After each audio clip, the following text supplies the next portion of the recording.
The last voicemail from Mrs.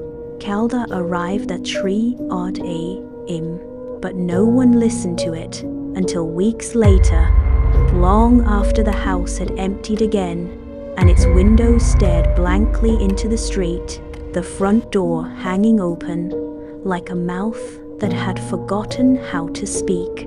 Mrs. Calder had lived alone most of her life, a quiet woman who waved politely and never stayed long in conversation, and when she stopped collecting her mail, the neighbors assumed she had finally moved closer to family. No one checked, no one knocked, no one noticed the smell until it faded on its own. When Nathan rented the house, he liked how quiet it was. The silence felt clean and controlled, the kind that let thoughts settle, and the landlord mentioned the previous tenant only briefly, saying she'd passed away peacefully and the house had been empty since. And Nathan didn't ask questions because he didn't need history, he needed space. The first week passed without incident. The house behaved like a house should.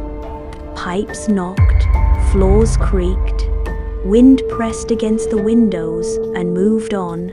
But on the 8th night, Nathan woke suddenly. Certain someone had called his name, not loudly or urgently, just familiar, like a voice he should recognize, and he lay still until the quiet returned.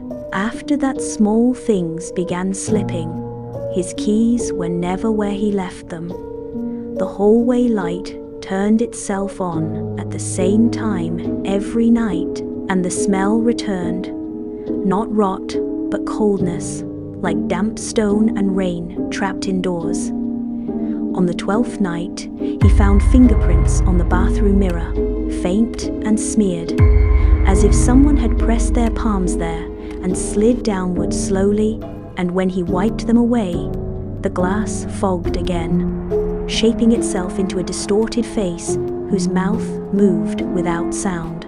He slept with the lights on after that, and the ghost did not appear suddenly, but took its time, staying just outside his vision in reflections that moved too slowly, and shadows that leaned where no object stood.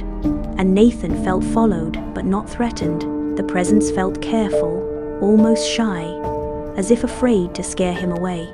One night he spoke aloud without thinking, saying if someone was there they didn't have to hide, and the air thickened instantly as the house seemed to exhale, and she appeared at the end of the hallway, pale and incomplete, like a memory that hadn't finished forming. Mrs. Calder, barefoot on the floorboards, her face soft with relief rather than anger, and her eyes impossibly tired, whispering that he had heard her, and Nathan wanted to run, but something about her stopped him, because she didn't look dangerous, she looked grateful. After that, she followed him openly, standing in doorways and sitting in chairs, lingering behind him like a second shadow, speaking in fragments about days that blurred together, and she described the night she died with confusion rather than fear, lying on the floor, calling for help that never came as the house stayed silent, and time stretched thin until she wasn't sure she existed anymore, and she kept telling him that he saw her now, and that was all she needed.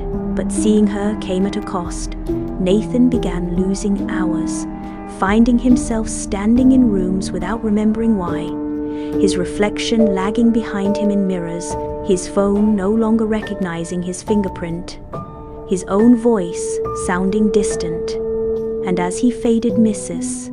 Calder grew clearer, her skin gaining warmth, her footsteps making sound, even laughing once in quiet astonishment. She told him he was kind for staying, and when he tried to leave, the front door opened into the hallway instead of outside. The windows showed the inside of the house from impossible angles, and the house wasn't trapping him, it was helping her, because it remembered her and wanted her solid again. On the final night, Nathan woke at 3:08 a.m., standing in the living room facing Mrs. Calder, who looked whole now with bright eyes and strong posture, while Nathan felt thin like a thought almost forgotten, and she told him gently that she wouldn't be alone anymore as the house sighed in contentment. Weeks later, a young couple toured the property, the landlord apologizing for the chill and the strange smell, and as they walked through the living room, the woman paused and said she felt like someone was watching.